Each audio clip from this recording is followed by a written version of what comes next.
Sio timu nyepesi. Na umeona kwamba timu sasa hivi za kutoka mjini za Dar es Salaam za Casablanca hazifanyi vizuri zaidi, zinazofanya vizuri zaidi ni timu za kutoka mikoani. Na ni tuseme wanatokea Dodoma, Berkane. Halafu hawa wanatokea Morogoro. Kwa hiyo unaona kabisa kwamba kama wameweza kuangusha utawala wa Dar es Salaam ya kwao, manake haiwezi kuwa timu ya kubeza. Lakini haiwezekani kawa timu ya kuogopa Yanga, kuona haiwezekani kabisa. Sasa inategemea Yanga wamejipanga vipi, inategemea Yanga wamejiandaa vipi. Lakini kwa wachezaji wa Yanga wanapaswa kukumbuka, kwa sababu katika gumzo letu hapa lilikuwepo ni kwamba Yanga imekuwa imedrop kwenye swala la kiwango. Wachezaji wake hawakuwa wameclick. Lakini sehemu ya kuamkia, sehemu ya kurudisha confidence ni hii sasa hivi. Kwa hiyo mimi nafikiri Yanga wanapaswa pia kujiweka vizuri. Wasije wakaenda kama yale maneno tunayosikia kwenye nini mahojiano yenu, wanasema wanaenda kuwa nini? Nimsikia juzi yale anasema wanaenda kuwashona. Mmetumia neno, maana mnashona watu, mnachereani. Kwa hiyo wanaenda kuwashona. Sasa wakati wa kwenda kuwashona ni vizuri kuangalia ile nguo inayoshona isiye ikageuka tena ikakushona wewe. Kwa hiyo ni muhimu sana Yanga wakaenda kama Yanga ambayo ina nia ya kufanya vizuri zaidi. Na mimi nilikwambia kitu. Kuwepo na timu 3 kutoka kaskazini kwenye grupu moja na Yanga. Kama Yanga watakuwa successful, wakafanikiwa, mimi naamini siku wanatoka kwenye hili grupu itakuwa ni timu iliyobadilika sana, kwa sababu manake itakuwa imepambana na Waarabu nyumbani na ugenini. Unajua kucheza mechi 6 kwako na ugenini, zote unacheza na timu za kaskazini, tena kutoka kwenye nchi tofauti zenye unajua hizi timu hata tamaduni zao pamoja kwamba ni Waarabu zinapishana. Algeria tofauti na Egypt, Egypt tofauti na Morocco. Kwa hiyo Yanga wana mtihani mgumu ambao wakiuvuka, mimi nafikiri itakuwa ni moja ya timu tishio sana. Kwenda Zanzibar watu wamewabeza Yanga, lakini afisa habari wao alikama amesema Jumamosi watatoa majibu kwa nini walihama Benjamin Mkapa na kwenda Amani Complex Guantanamo Bay. Tuyasubiri majibu. Lakini unaona Yanga kwa sahihi kwenda Guantanamo? Wana haki, kwa sababu Zanzibar ni Tanzania na wao si wa kwanza kuchezea Zanzibar.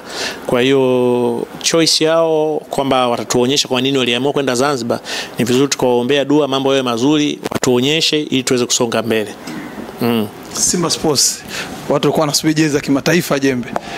Jairuti amekuja na jezi zile tu, wanasema Abdalla kamuita Dula, kabadilisha tu baadhi ya mdhamini na logo ya CAF mpya ndio ipo mabegani, lakini jezi ndio ile watu wanasema sasa Jairuti na kuaje mambo haya. Mtu mmoja kaniambia ni Sare Jembe kanyoa kipara.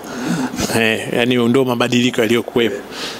Na nafikiri ni makubaliano yao wao. Kama ndio yalikuwa hivyo, kwa sababu hatujasikia Simba wakilalamika kwa maana ya uongozi. Lakini nafikiri imekuwa shida kidogo, kwa sababu mashabiki hawajawahi kuandaliwa kwenye hilo. Kama unakumbuka zamani hili jambo halikuwepo, limekuja hapo katikati. Na kwa mnaye kumbuka, nafikiri ile mambo ya ni Simba na Yanga ndio wameanzisha haya mambo. Lakini ukiangalia klabu nyingi pia Ulaya hazifanyi, klabu nyingi kubwa za Afrika hazifanyi. Jezi inakuwa ni ile kimataifa, kunatambulishwa na logo ya mabegani kwamba tunaenda kucheza michuano fulani. Lakini kuna nyingine wanabadilisha wadhamini. Tumeona wanafanya hivyo Ahali, tumeona hata hii timu inayokwenda kucheza na Yanga nani wale, hata Rabat wale wengine wa Algeria, Kabili pia na wenyewe wanafanya hivyo. Kwa hiyo ni vitu ambavyo vipo, lakini hapa kutokana na utamaduni wetu sisi ambao ulikuwa umeshajijengea inaonekana kama sio jambo sahihi. Kwa hiyo ni choice kwa wana Simba, na naamini hata kwenye swala la mauzo, kama Simba walifanya vizuri kwenye loko, lakini kwenye hizi hawawezi kufanya, kwa sababu watu wanaona kama utamaduni usio. Kwa hiyo hawawezi kufurahishwa na hilo, na naamini wengine wachache sana ndio wataweza kununua kupata jezi aone hii yenye mokola, zamani shazoea na ile nini way, afu waweke hii yenye mokola. Kwa hiyo kuna kitu ambacho kinabadilika, lakini Simba walichokifanya mimi kwangu naona ndio sahihi. Hawezi kuona timu ina jezi nyingi msimu mmoja tu. Kama nimeona Yanga wana jezi zile za kitai, tuseme loko. Ndani tu ya jezi za loko wana jezi 2 tofauti. Moja ina GSM, moja ina Nia. Yeye Nia ni nini? Mdhamini mpya. Mdhamini mtu kakaela je. Lakini pasi ni sehemu ya mtu anayetengeneza jezi. Si tumemtoa. Alafu tena akaingia tena Champions League. Alafu tena ku GSM tena. Sasa inawezekanaje wanakutengenezea Adidas baada ya wiki mbili unaweka Puma alafu tena unatoa unarudisha Adidas? Yaani sielewi. Mkataba.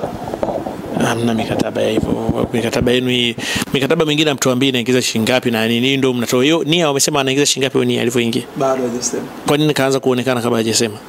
Watu hawajatangaziwa. Ngoja tukimaliza Champions League tutangaza. Okay, anyway, turudi kwenye hoja yetu. Hizi jezi nyingi kwa na wadhamini wengi nafikiri pia na nyesi ujambo. Yaani kwa na jezi nyingi. Kwa hiyo kwa walichokifanya Simba ni utaratibu wa kawaida ambao unafanywa na klabu nyingi kubwa. Kubadilisha tu wadhamini na kuonyesha hii jezi itatumika kimataifa. Sasa tuone respond ya mashabiki kama ilivyokuwa nimekuambia, inaonekana wazi hawatapata wanunuzi wengi wa jezi.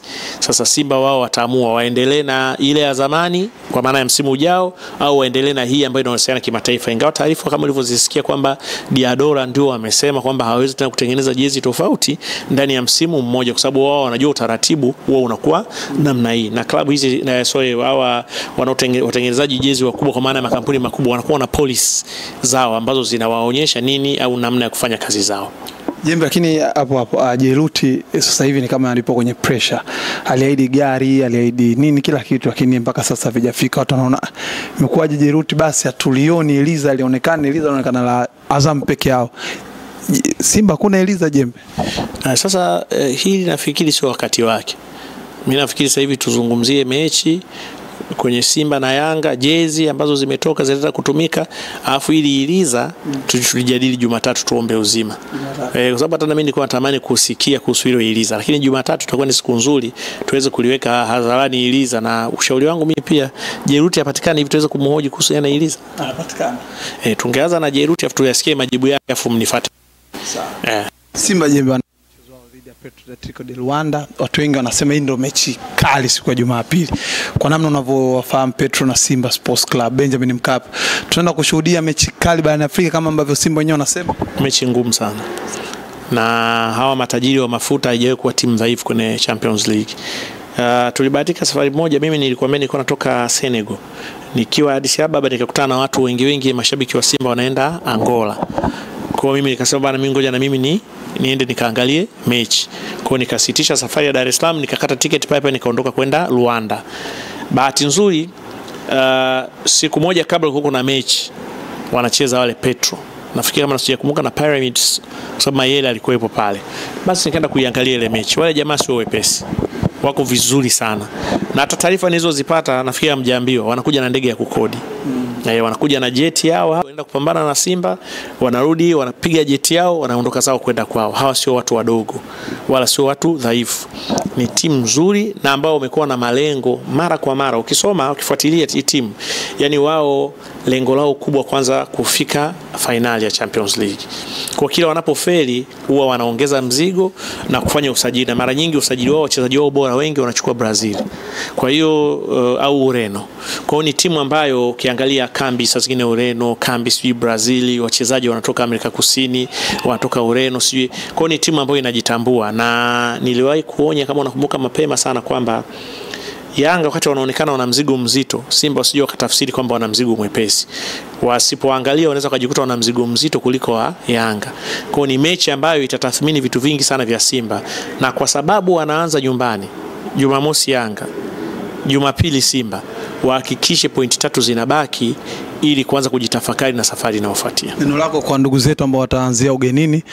Azam watakuwa Kongo dhidi ya Manema, lakini Sierra Belouizdad watawakaribisha Chui Simba nani Singida Big. Timu zetu mimi naona zote ni nzuri, na ukiangalia Singida, watu ambao wanaitumikia Singida wengi ni wale ambao wameshacheza michuano ya kimataifa na wana level ya kufanya vizuri. Kocha waliye naye alikadhalika. Ukienda Azam, kwa toka amekuja Ibenge, unaona kabisa Frolea amefanya vitu vingi sana ambavyo vina mabadiliko kwa Azam.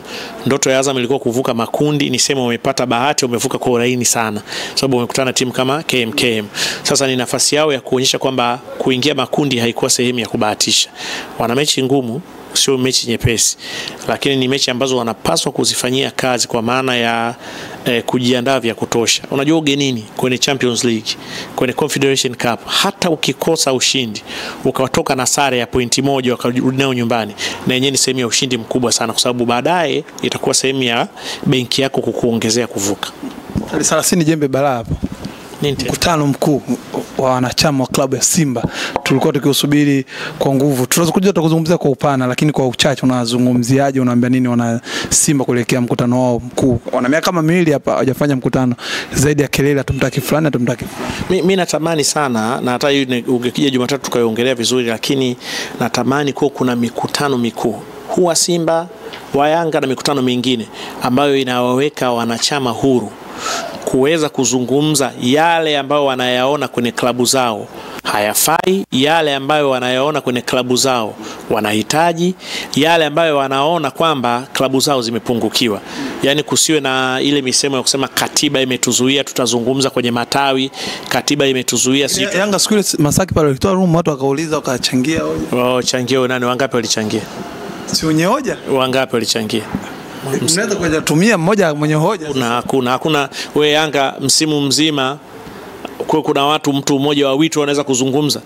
Na hapo umesema watu wasizungumze vitu vyao watauliza kwenye mkutano mkuu. Unajua, ngoja nikwambie kitu kimoja. Wanachama ndio wamiliki wa klabu.